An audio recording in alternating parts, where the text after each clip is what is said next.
Here I have Samsung Galaxy A01 Core, and today I'm going to show you how to update apps on this device. So to do this, firstly you have to open Play Store,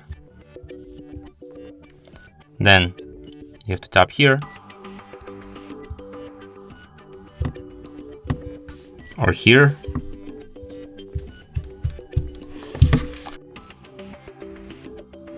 Okay, you have to tap here, go to the My Apps and Games. Here you can see all of my unupdated apps. So if you want to update them, you can just tap this update button next to them, or you can just update them all at once by tapping here, but it could take some time. So it's for you to decide how you want to update these apps. And that's it. Thanks for watching. If you find this tutorial useful, don't forget to hit that like button and subscribe to our channel.